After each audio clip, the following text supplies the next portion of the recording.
Hi, my name is Benedict. This video is to walk through the synthesizer Duoline 68. Firstly, you're probably going to be like, why is it called that? The rationale is a little random. If you haven't worked it out, it's roughly in the territory of a Model D, a little mini Moog. The fundamentals are essentially the same. And so, of course, thinking about that time and the classicness, for some reason I got to thinking about cars. So it's like a Ford Custom Line or something like that.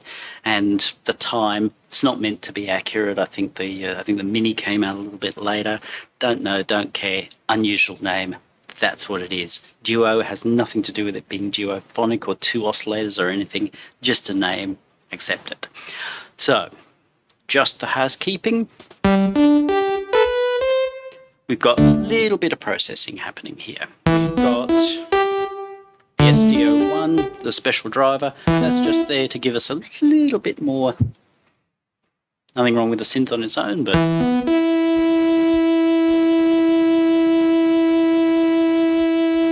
similar.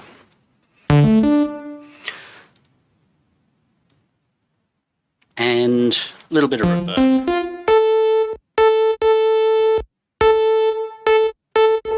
Because living without reverb gets a bit hard, especially in cans when the sound is horribly dry. Normally I'd have saturator in here, but when I turned this on, I didn't have internet, so I couldn't get the soft tube knob. And the slick EQ is a very nice little saturation. Different sound, but really nice little unit. So, Duoline. What does it do? As I said, very simple synth. It's, think in terms of something like a Model D. It's not meant to be an emulation, although you can get some of that in here.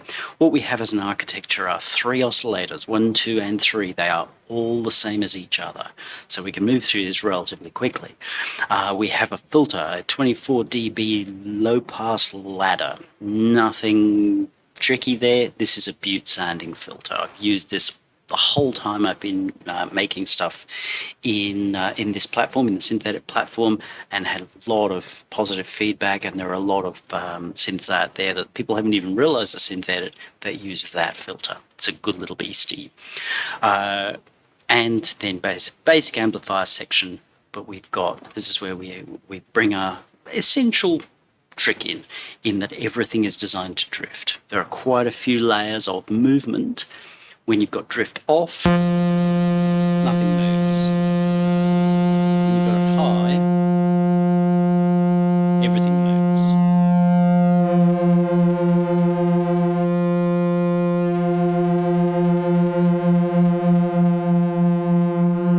That's overdriving the input to the filter, which is a pretty important part of the way this does its thing.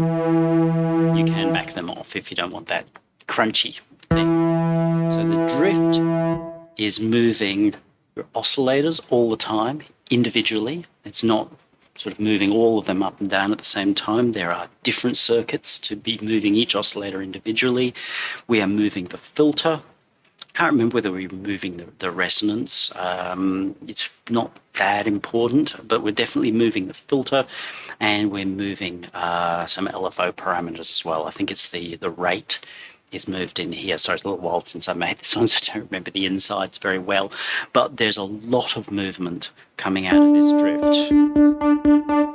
The reason for this is I've got a more complex synth in here, which is Janus 4. That's just about as complex as you could want.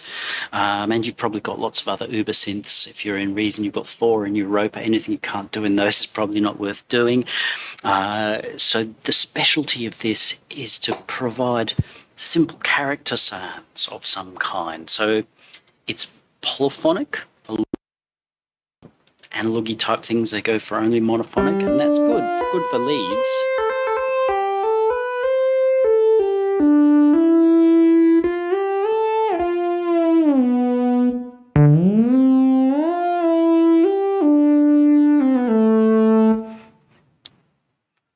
As we open up our drift, we've got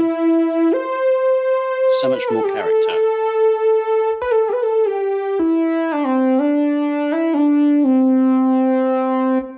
So each note is not the same as the one before, and it's not just creating a different pitching for each note, they're constantly moving.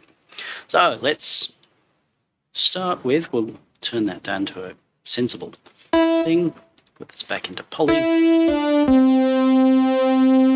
One oscillator. Sine wave, saw wave, reverse saw wave or ramp, triangle, pulse switch, from very narrow to square, or square to very narrow, whichever you would prefer. That's the only one in which you can change the pulse. We have white noise and pink noise.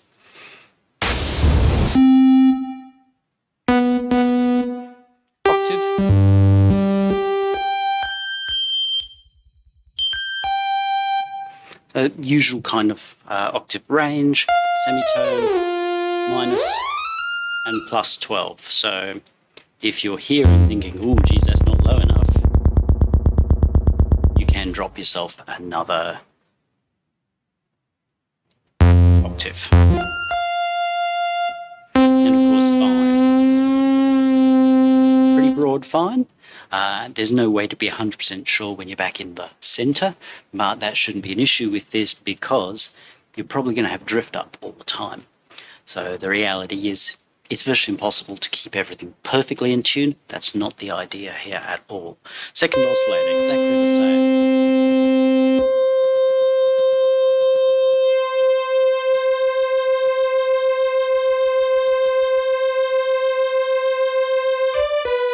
If you don't want that little crunchy sound, then reduce your mix. Everything's designed to run pretty hot.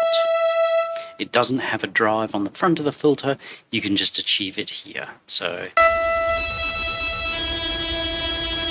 lovely.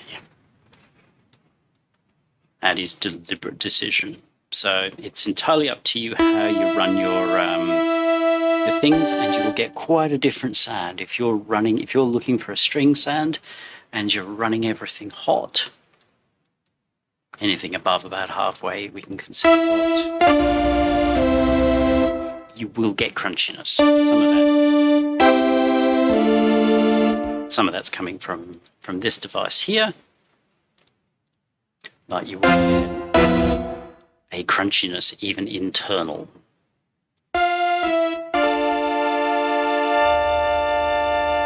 Yeah, how that really changes the. So you can add your third. Sorry, I've got them all at different levels.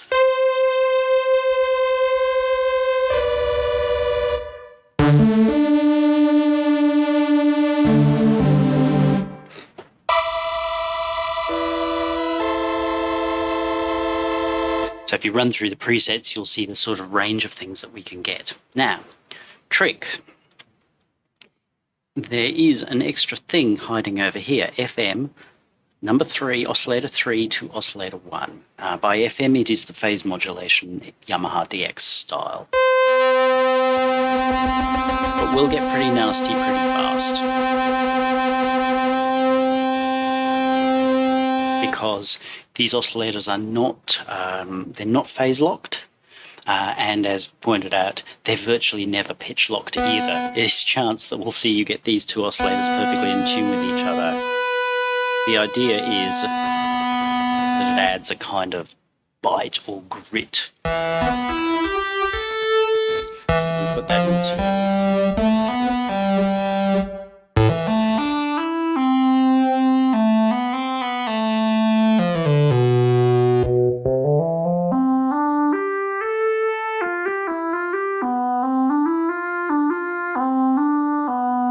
We open up our options quite a bit. There's nothing wrong with using complex oscillators for this.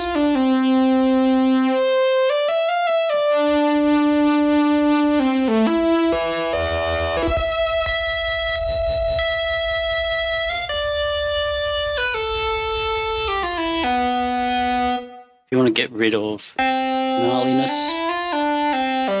You can go into the oversampling modes. To be honest, I don't really like them, but they are there, they do work.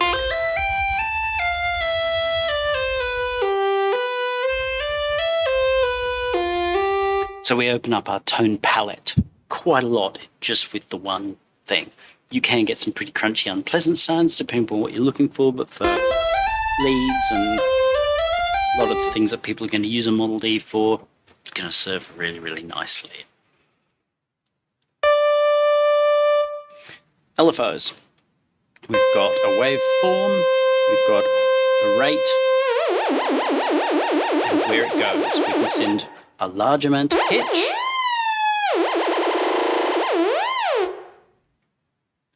we can send a small amount of pitch,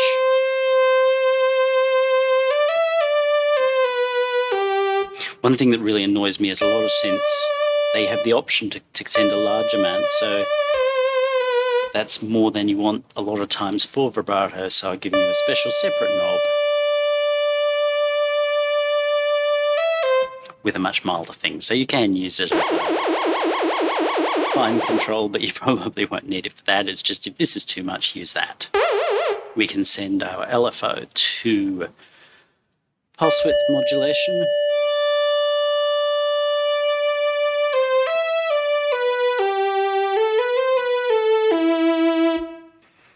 Or we can send it to filter.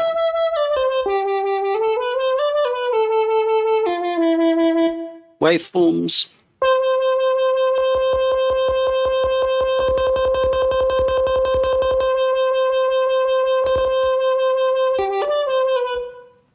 Just see what works. Most of the time it's going to be this. Understand if you're using this, it goes across all of the oscillators. Very simple. If you want to separate out and say, oh, but I only want to LFO this one, fly in modulation from somewhere else. If you're in Reason, dead easy, grab a pulsar or a cron, and you can modulate anything you can see here. If you're in another system, Bitwig or whatever, you've got modulation systems there. Use them. Please do. So I'm not saying you can't or you shouldn't. I think you should. But the idea is to give a nice streamlined system.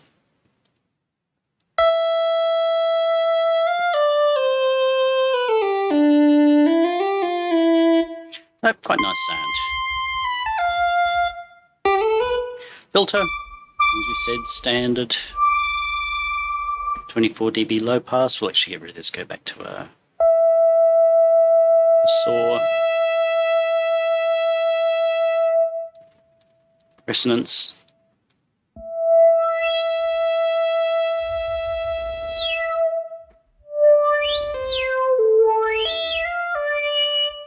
Which can get quite fiery. Nice little thing. Envelope, just as you expect.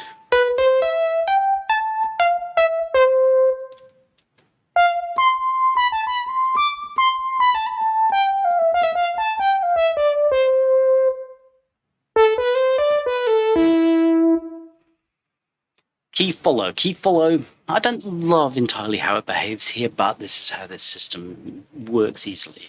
So if we add key follow, we'll make our, because at the moment, like, we're losing our top notes. If we add key follow to brighten this, here we go, they've come back. But note we're also making the lower notes because it hinges from MIDI note 0. Thor and a lot of other synths will seesaw based around middle C. Method I prefer, so you set your tone up exactly how you want a middle C, and then you can, if you set it to 100%, it's literally the same filter position up here as it is down here, relative. But nonetheless, as you raise your key follow, you will have to set your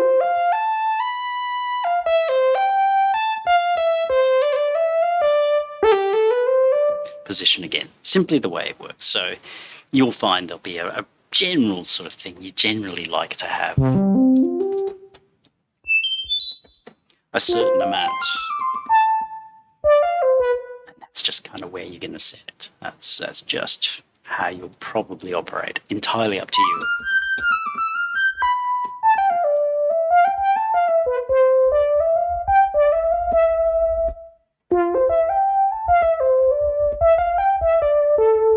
to say I rather like that. That's a really nice little little lead, something you might have heard on a sort of early 80s Steve Winwood record.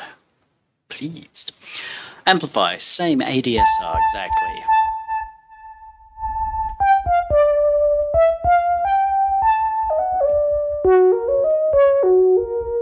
Of course, we can go into poly mode, which will get a little excitable, seeing we're pushing into a drive unit. I can mute that if you like.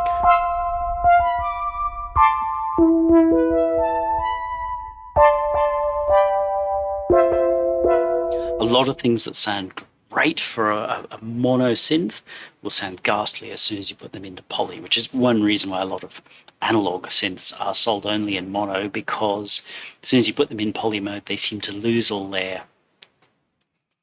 That's simply because you can run everything hotter, because as soon as you start playing polyphonic, then everything goes... Ugh. Not a flailing in the synths, just the nature of reality. And that really is the synthesizer. You might think, but why would I? It's so simple. But you've already heard here with just...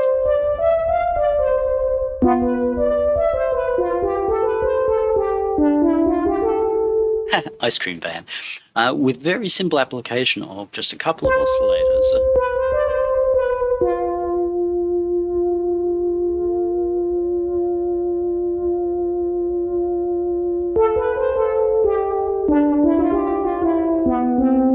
We're getting rather cool sounds.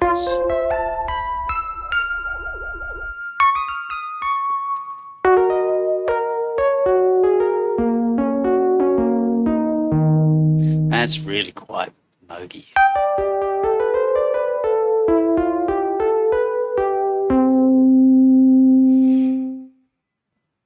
We can add in...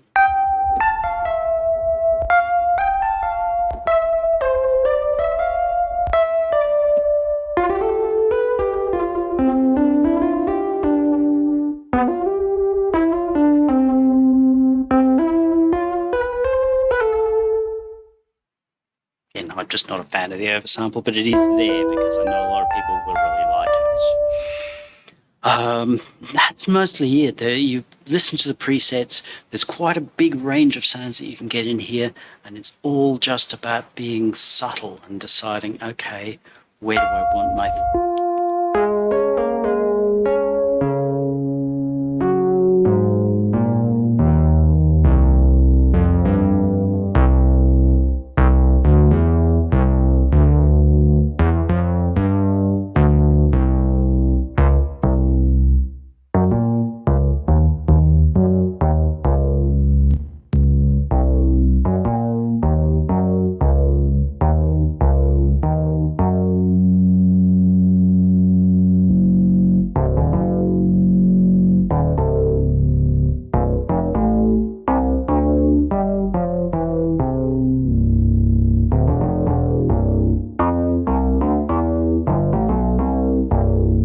That's the real charm of a system like this, that it's a lot of it's not in the filter as you think it's going to be.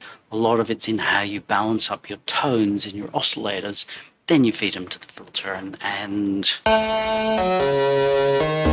that becomes this.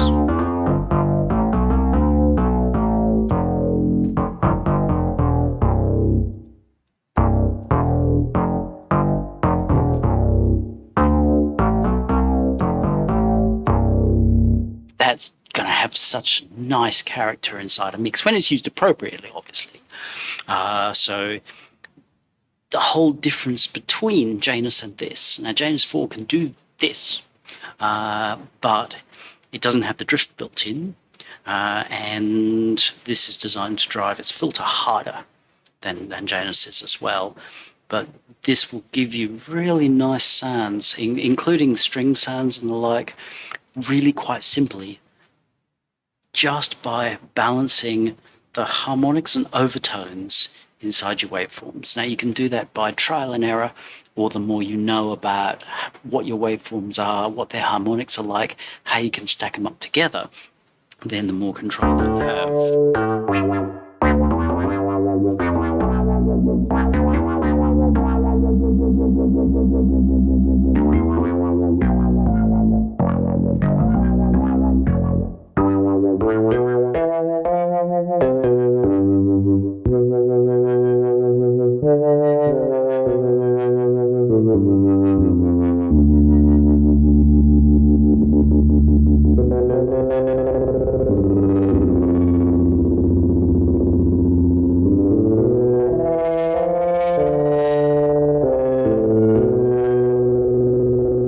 And that's Duoline. If you have questions, ask them down below.